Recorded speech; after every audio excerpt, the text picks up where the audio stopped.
अस्सलाम वालेकुम स्टूडेंट्स। ठीक है, आज हमने डिस्कस करना है सबस्ट्रेट कंसंट्रेशन। और सबस्ट्रेट कंसंट्रेशन में हम लोगों ने एक छोटा सा जो कॉन्सेप्ट है उसको समझना है। ठीक है, कि सबस्ट्रेट कंसंट्रेशन जो है वो किस तरह से इंजाइम्स की एक्टिविटी के ऊपर असरअंदाज होगा। देखिए बेटा, लेट्स सपोज हम लोग फर्ज कर लेते हैं कि बेटा ये मेरे पास जो है वो एक फर्ज कर लो कि ये मेरे पास जो है ना एक हॉस्पिटल आप समझ लें कि लेट्स सपोज ये मेरे पास जो है वो एक हॉस्पिटल है। और इस हॉस्पिटल में मेरे पास जो है ना वो बेटा 3 रूम्स हैं और जिनमें एक एक डॉक्टर जो है वो अवेलेबल है। ठीक है ना, दे आर 3 रूम्स जिसमें एक एक डॉक्टर जो है वो अवेलेबल है। अब आप देखें बेटा, लेट्स सपोज एक डॉक्टर जो है वो एक पेशेंट को अटेंड करने के लिए 10 मिनट जो है वो स्पेंड करता है। हम लोग फर्ज कर लेते हैं कि एक डॉक्टर एक पेशेंट को जो है उसके चेकअप के लिए जो है वो 10 मिनट लेगा। अब अगर एक ही पेशेंट है मेरे पास तो इन पेशेंट को अटेंड करने के लिए 3 डॉक्टर अवेलेबल हैं। ठीक है, अब आप जारी बात है कि ये जो 3 डॉक्टर्स अवेलेबल हैं यहाँ पे, कोई भी डॉक्टर इस पेशेंट को अटेंड करेगा और उसको 10 मिनट्स में फ्री कर देगा। इसी तरह अगर मैं एक और पेशेंट जो है वो यहाँ पर ऐड कर देता हूँ तो एक और पेशेंट ऐड करने का मतलब है कि वो भी विद इन 10 मिनट फ्री हो जाएगा, क्योंकि एक पेशेंट को एक डॉक्टर चेक कर लेगा, दूसरे को दूसरा चेक कर लेगा। इसी तरह अगर मैं एक और पेशेंट जो है वो ऐड करता हूँ तो एक और पेशेंट ऐड करने के ऊपर भी वो भी 10 मिनट में ही फ्री हो जाएगा, क्योंकि 3 doctors are available and 3 patients are waiting. तो वो तीनों जो है वो डॉक्टर्स एट अ टाइम इन तीनों पेशेंट्स को चेक करेंगे और 10 मिनट्स में इनको फ्री कर देंगे। लेकिन अगर मैं सेम जो है वो बेटा पेशेंट्स, ठीक है, उनको मैं बढ़ा देता हूँ। लेट्स सपोज मैं एक पेशेंट ऐड कर देता हूँ, एक और पेशेंट जो है वो ऐड कर देता हूँ। तो जैसे ही वो पेशेंट जो है वो ऐड होगा, मजीद देखें मैंने 3 पेशेंट ऐड कर दिए हैं, तो जारी बात है अब ये जो 3 पेशेंट ऐड हुए हैं इन पेशेंट को वेट करना पड़ेगा। और उसकी वजह क्या है? उसकी वजह ये है क्योंकि बेटा ये जो 3 पेशेंट है ना, बेसिकली इन तीनों पेशेंट्स के पास यहाँ पर कोई डॉक्टर फ्री अवेलेबल नहीं है। तो डेट्स वाई इन पेशेंट्स को वेट करना पड़ेगा जब तक कि वो पेशेंट जो है या डॉक्टर जो है वो फ्री ना हो जाए। तो इसका मतलब ये हुआ कि अब जहां पर डॉक्टर 10 मिनट लगा रहे थे, अब वो टोटल टाइम कितना लेंगे बेटा? 20 मिनट लेंगे। ठीक है, इसी तरह अब हम लोग अगर कॉन्सेप्ट देखें तो ये मेरे पास 3 एंजाइम है, ठीक है ना, यहाँ पर एक एंजाइम है मेरे पास, ठीक है, ये मेरे पास सेकंड एंजाइम है और ये मेरे पास थर्ड एंजाइम है। और अगर मेरे पास एक ही सबस्ट्रेट जो है वो अवेलेबल हो, क्योंकि यहाँ पर एक ही सबस्ट्रेट बेटा मेरे पास यहाँ पर अवेलेबल है, तो जारी बात है इसको कोई भी एंजाइम जो है वो कैटालाइज कर सकता है, क्योंकि बेसिकली ये जो सबस्ट्रेट है ये सबस्ट्रेट किसी भी एंजाइम के ऊपर फिट होगा और कोई भी एंजाइम जो है वो इसको कैटालाइज कर सकता है। ठीक है, तो अगर हम फर्स्ट कर लेते हैं कि एक एंजाइम जो है अगर उसको काम करने के लिए बेटा 10 मिनट रिक्वायर्ड है, तो बेसिकली इस सबस्ट्रेट के ऊपर रिएक्शन के लिए वो 10 मिनट लेंगे। तो जारी बात है कि इस सबस्ट्रेट को कैटालाइज करने के लिए जो है वो 10 मिनट के अंदर ये कैटालाइज हो जाएगा और ये सबस्ट्रेट फ्री हो जाएगा। लेकिन अगर मैं यहाँ पर सबस्ट्रेट एक और बढ़ा देता हूँ, ठीक है, लेट्स सपोज मैंने एक सबस्ट्रेट यहाँ पर मजीद ऐड कर दिया, तो जारी बात है कि इसको कोई भी और एंजाइम, जो दोनों एंजाइम अवेलेबल हैं उनमें से कोई भी इसको कैटालाइज करेगा तो ये भी 10 मिनट में फ्री हो जाएगा। अगर मैं यहाँ पर एक और सबस्ट्रेट ऐड कर देता हूँ और सबस्ट्रेट ऐड करने पर ये भी सबस्ट्रेट जो है वो विद इन 10 मिनट जो है वो फ्री हो जाएगा। इसका मतलब ये हुआ कि विद इन 10 मिनट ये तीनों जो सबस्ट्रेट हैं वो कैटालाइज हो जाएंगे with the help of 3 enzymes. ठीक है, तो अगर मैं देखूं तो बेटा एक सबस्ट्रेट को भी 10 मिनट लग रहे थे और 3 सबस्ट्रेट को भी अब 10 मिनट ही रिक्वायर्ड हैं, तो मैं ये कह सकता हूँ ना कि रेट ऑफ रिएक्शन जो है वो बेसिकली बढ़ रहा है। ओके, अगर मैं इसी तरह सबस्ट्रेट और एंजाइम की क्वांटिटी बढ़ा देता हूँ, लेट्स सपोज मैं यहाँ पर इनकी क्वांटिटी जो है वो मजीद बढ़ा देता हूँ, ठीक है, लेट्स सपोज मेरे पास अब 6 एंजाइम्स अवेलेबल हैं और मैं यहाँ पर सबस्ट्रेट जो है वो भी बढ़ा देता हूँ। ठीक है, अब यहाँ पर अगर मैं 6 सबस्ट्रेट कर देता हूँ तो जारी बात है कि जब मैं 6 सबस्ट्रेट करूंगा तो इनको भी अब टोटल कितना टाइम रिक्वायर्ड होगा बेटे? जारी बात है इनको भी टोटल 10 मिनट रिक्वायर्ड होंगे। क्यों? क्योंकि 6 एंजाइम्स आर अवेलेबल और 6 सबस्ट्रेट अवेलेबल हैं, तो तमाम के तमाम इन एंजाइम्स के ऊपर फिट हो जाएंगे, जिससे क्या होगा कि इजीली वो कैटालाइज हो जाएंगे। ओके बेटे, अगर मैं यहाँ पर सबस्ट्रेट की वैल्यू अब बढ़ाता चला जाऊं तो अब आपके सामने बेटा कि ये जो नए सबस्ट्रेट ऐड हुए हैं, जारी बात है कि इन सबस्ट्रेट को वेट करना पड़ेगा, क्योंकि यहाँ पर कोई भी एंजाइम जो है वो अब फ्री अवेलेबल नहीं है, क्योंकि उनकी कोई भी एक्टिव साइट फ्री नहीं है, क्योंकि ये जो 6 सबस्ट्रेट ऑलरेडी मौजूद हैं इन्होंने इन तमाम एंजाइम्स को पहले ही कवर कर लिया होगा। तो डेफिनेटली ये जो 6 एंजाइम सबस्ट्रेट आपने ऐड किए हैं, 3 substrate, they have to wait, इनको वेट करना पड़ेगा अनटिल के एंजाइम्स फ्री नहीं हो जाते। तो जारी बात है कि पहले ये इसने 6 सबस्ट्रेट को 10 मिनट में फ्री किया था। अब बेटा मजीद जो यहाँ पर सबस्ट्रेट ऐड हो रहे हैं, definitely they have to wait, इन्हें मजीद वेट करना पड़ेगा।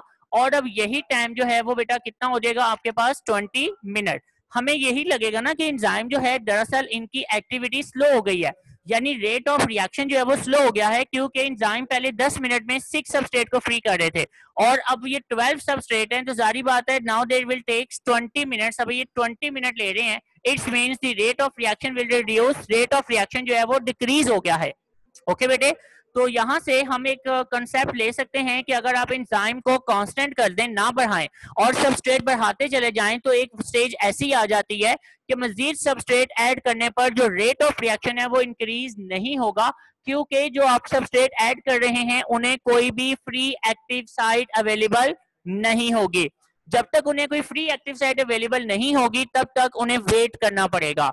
तो जी स्टूडेंट्स, ये आपके पास एक छोटा सा कॉन्सेप्ट है। अब आपकी बुक शेयर कर रहा हूँ यहाँ पर, और बुक के ऊपर देखते हैं वो आपको वर्डिंग में क्या कह रहा है। जी ये आपके पास आ गई है बुक। अब वो आपसे कहता है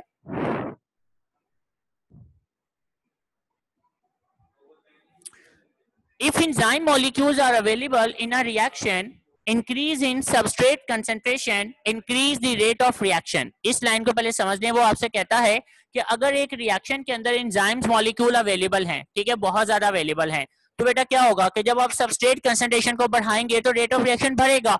जैसे मेरे पास शुरू में एक सबस्ट्रेट था, 3 एंजाइम अवेलेबल थे, तो जारी बात है वो तीनों में से कोई भी एंजाइम उस सबस्ट्रेट के ऊपर काम करेगा, उसको कैटालाइज कर देगा विद इन 10 मिनट। आपने एक और सबस्ट्रेट ऐड किया, वो भी 10 मिनट में फ्री हो जाएगा। जब आप एक और सबस्ट्रेट ऐड करेंगे वो भी 10 मिनट में फ्री हो जाएगा। इसका मतलब क्या होगा कि आपके पास बेसिकली जितने भी जो बेटा सबस्ट्रेट जो आप ऐड कर रहे हैं, ठीक है, ये जो सबस्ट्रेट हैं, ये तमाम सबस्ट्रेट ऐड होने पर रेट ऑफ रिएक्शन जो है ना इसको बढ़ाते चले जाएंगे। आगे वो कहता है if enzyme concentration is kept constant, अगर आप एंजाइम कंसंट्रेशन को कांस्टेंट कर दें and amount of substrate increase. जैसे मैंने यहाँ पर आपके सामने क्या किया कि बेटा 6 एंजाइम्स के बाद मैंने उसको नहीं बढ़ाया, लेकिन सबस्ट्रेट मैंने 12 कर दिए, ठीक है। तो वो ये कह रहे हैं कि अगर आप एंजाइम कंसंट्रेशन को कांस्टेंट कर देंगे और अमाउंट ऑफ सबस्ट्रेट को अगर आप बढ़ाते चले जाएं, a point is raised where any further increase in substrate does not increase the rate of reaction anymore. तो एक स्टेज ऐसी आ जाएगी कि जब आप मजीद सबस्ट्रेट ऐड करेंगे तो इससे रेट ऑफ रिएक्शन नहीं बढ़ेगा। क्यों नहीं बढ़ेगा? जारी बात है कि जब आप नए सबस्ट्रेट ऐड कर रहे हैं तो उन्हें कोई फ्री एक्टिव साइट अवेलेबल नहीं है, दे हैव टू वेट, उन्हें वेट करना पड़ेगा जब तक कि वो यहाँ पर प्रॉपरली फ्री नहीं हो जाते, यानी कि जब तक एंजाइम्स फ्री नहीं हो जाते तब तक उन्हें क्या करना पड़ेगा बेटा, वेट करना पड़ेगा। इसलिए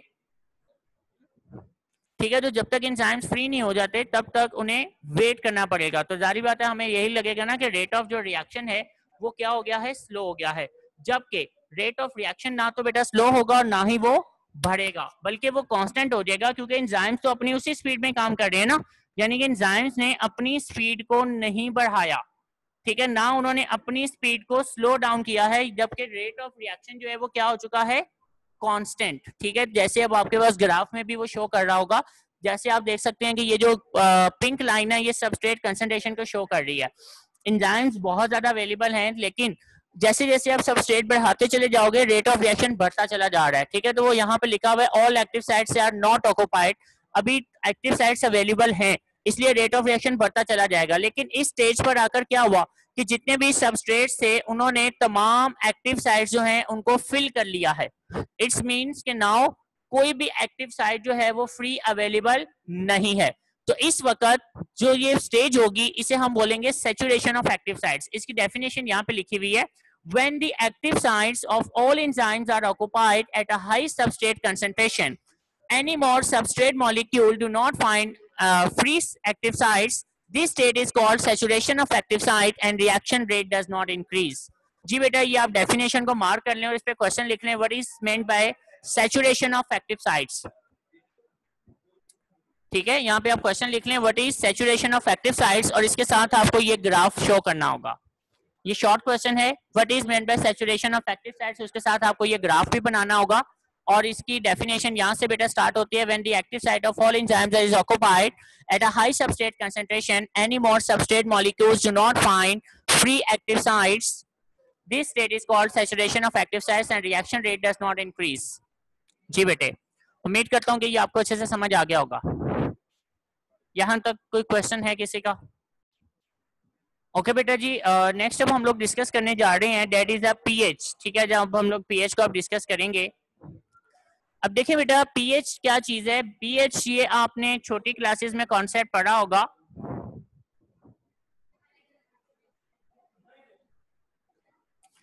अब पीएच जो है ना, ये आपके पास एक स्केल का नाम है बेटा। ठीक है ना, पीएच इज अ स्केल।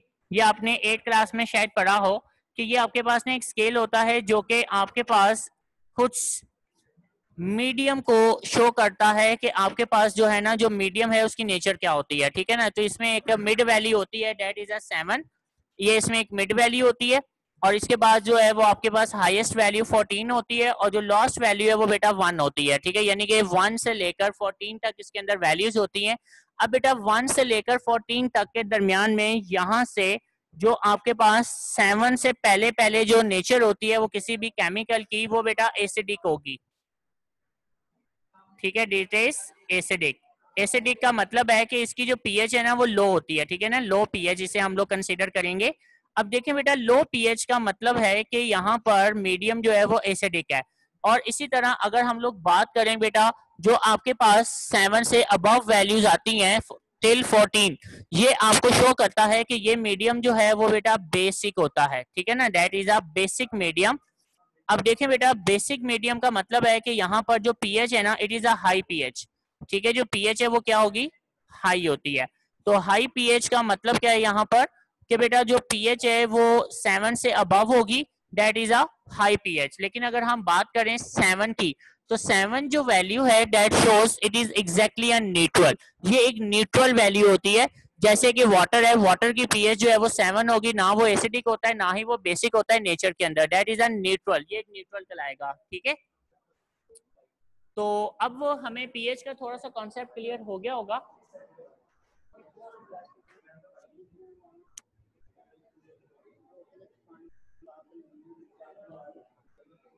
आगे की बोतल नहीं मिलती भैया, आप हेलो ਉਹਨੂੰ कहना अली ਨੂੰ ਲਿਆ ਦੇ आवाज में कह दियो तो फाड़ लेंगे दसां दे बड़े ने। तो बेटा ये आपको पीएच वाला कॉन्सेप्ट जो है वो क्लियर हो गया होगा। अब हम लोग देखते हैं कि बेटा जो एंजाइम्स होते हैं ना, एंजाइम्स जो हैं डेफिनेटली ये भी एक खास पीएच के ऊपर काम करते हैं बॉडी के अंदर। ठीक है, हमारी जो बॉडी में ब्लड की पीएच होती है ना, ब्लड की पीएच दैट इज 7.4, या दैट इज माइनर सी बेसिक होती है, यानी कि न्यूट्रल समझ लें आप, ऑलमोस्ट न्यूट्रल ही है।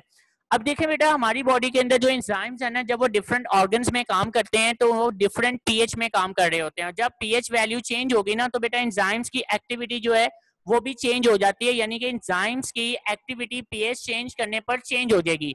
वो अपनी एक्टिविटी स्लो कर देंगे या फिर अपनी एक्टिविटी को टोटली ब्लॉक कर देंगे। ठीक है, अब जैसे मैं आपको यहाँ पर एक छोटा सा कॉन्सेप्ट दे रहा हूँ इसको समझाने के लिए। देखिए बेटा, हमारे पास जो है ना वो एक एंजाइम है जो कि स्टमक में काम कर रहा होता है। ठीक है, यहाँ पर मैं यहाँ मेंशन कर रहा हूँ।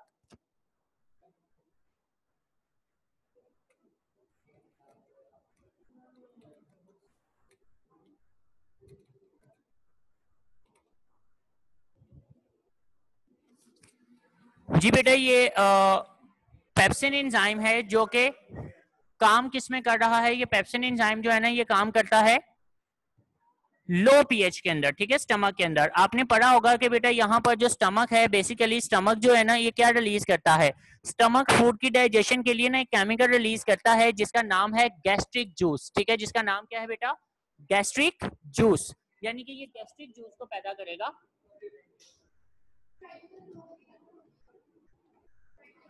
अब देखिए बेटा, ये जो गैस्ट्रिक जूस इसने रिलीज किया है, इस गैस्ट्रिक जूस के अंदर आपको 3 चीजें मिलती हैं। ठीक है, 2 मेजर चीजें मैं यहाँ पे लिख रहा हूँ, उसमें से एक है आपको HCl मिलेगा जो कि फूड की डाइजेशन में हेल्प करता है, और दूसरा इसके अंदर आपको बेटा एक एंजाइम मिलता है जिसका नाम है पेप्सिन एंजाइम। ठीक है, दैट इज पेप्सिन।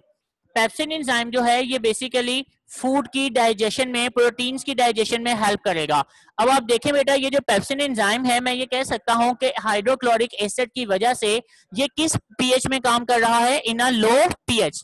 यानी कि हाइड्रोक्लोरिक एसिड की मौजूदगी की वजह से, in the presence of HCl, pepsin enzyme जो है it is work in low pH. Okay बेटा, और काम क्या है इसका, जैसे आप लोगों ने पढ़ा कि पेप्सिन जो है it digest the proteins into amino acids.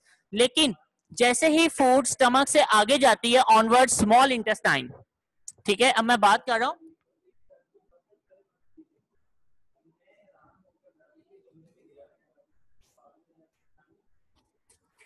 अब आप देखें बेटा ये जो स्मॉल इंटेस्टाइन सिस्टम है ना, बेसिकली स्मॉल इंटेस्टाइन सिस्टम में जब फूड आगे ट्रांसफर होती है फ्रॉम स्टमक, लेकिन ये जो फूड जब यहाँ से आगे ट्रांसफर होगी तो याद रखिएगा कि ये जो फूड है ना वो प्रॉपरली डाइजेस्ट नहीं हुई होती, ठीक है, यानी कि अभी भी इसमें प्रोटीन्स बाकी होती हैं। लेकिन प्रॉब्लम ये है कि पेप्सिन जो है वो स्मॉल इंटेस्टाइन में काम नहीं करेगा। उसकी वजह क्या होती है, क्योंकि स्टमक के अंदर उसको कौन सी मीडियम मिल रहा था, लो पीएच यानी एसिडिक मीडियम। लेकिन जैसे ही वो स्मॉल इंटेस्टाइन में जाएगा ना तो स्मॉल इंटेस्टाइन में पीएच जो है वो हाई हो जाती है, यानी कि स्मॉल इंटेस्टाइन जो है वो ऐसे केमिकल रिलीज करता है जिसकी पीएच हाई होती है, यानी वहां पर मीडियम क्या हो जाता है, बेसिक। तो वहां पर पेप्सिन जो है वो बिल्कुल काम नहीं करेगा, बल्कि स्मॉल इंटेस्टाइन जो है ना वो एक नए एंजाइम को रिलीज करता है और उस नए एंजाइम का नाम है ट्रिप्सिन। ट्रिप्सिन ये एक नया एंजाइम है बेटा जो स्मॉल इंटेस्टाइन में पैदा होगा, जिसने काम वही करना है, यानी कि प्रोटीन्स जो रिमेनिंग होगी उनको डाइजेस्ट करना इनटू अमाइनो एसिड्स। लेकिन वहां पेप्सिन मौजूद है लेकिन पेप्सिन काम नहीं करेगा। वाई? पेप्सिन काम इसलिए नहीं कर रहा क्योंकि बेटा अगर आप गौर करें ना तो यहाँ पर जो पीएच वैल्यू है वो चेंज हो चुकी है, यानी कि पीएच जो है वो लो से हाई हो चुकी है, जिसकी वजह से एंजाइम जो है वो अपनी वर्किंग को डिसकंटिन्यू कर देगा, वो अपनी वर्किंग नहीं कंटिन्यू करेगा। अब आप अपनी बुक की तरफ आते हैं तो बुक के ऊपर वो आपसे कहता है all enzymes works at their maximum rate at a narrow range of pH called optimum pH। ठीक है कि हर एंजाइम जो है वो एक खास pH रेंज पे काम करता है मैक्सिमम रेट में, जिसे हम ऑप्टिमम pH बोलेंगे। अब नीचे वो आपसे कहता है the slide change in this pH retardation in the enzymes activity और ब्लॉक इट कंप्लीटली। रिटार्डेशन का मतलब है रोक देना, स्लो कर देना, या वो अपनी एक्टिविटी को टोटली बंद कर देंगे। Every enzyme has its specific optimum pH value. Her enzyme की एक स्पेसिफिक पीएच वैल्यू होती है जिसपे वो काम कर रहा होता है। For example pepsin working in stomach is active in acidic medium low pH, while trypsin working in small intestine shows its activity in alkaline medium that is a high pH। अब उसने आपको एक एग्जांपल दी है कि बेटा जो pepsin enzyme है that is working in stomach, वो स्मॉल यानी कि स्मॉल इंटेस्टाइन में काम नहीं करेगा क्योंकि वो लो पीएच में काम करता है, एसिडिक मीडियम में। इसी तरह जो ट्रिप्सिन एंजाइम है जो बेटा वर्क करता है in a small intestine in a high pH, वो वहां पर आगे कंटिन्यू करेगा। Change in pH can effect the ionization of amino acids at active sites. अब पीएच चेंज करने पर वो क्यों अपनी वर्किंग को डिस्टर्ब कर देते हैं, क्योंकि बेटा जब पीएच चेंज होती है ना तो उनकी एक्टिव साइट जो है ना वो आयोनाइज हो जाती है, जिसकी वजह से वो एंजाइम्स अपनी वर्किंग को रोक देते हैं। अब ये नीचे आपको ऑप्टिमम पीएच की यहाँ से अगर डेफिनेशन आती है तो ये डेफिनेशन आपने यहाँ पर लिखना होगा, ठीक है।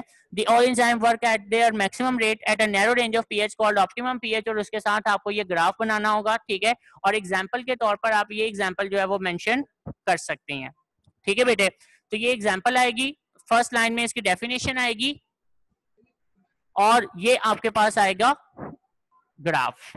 ओके बेटे, तो आपके ये फैक्टर्स खत्म हो गए हैं यहाँ पर। अगर कोई क्वेश्चन हो तो आप मुझसे पूछ सकते हैं।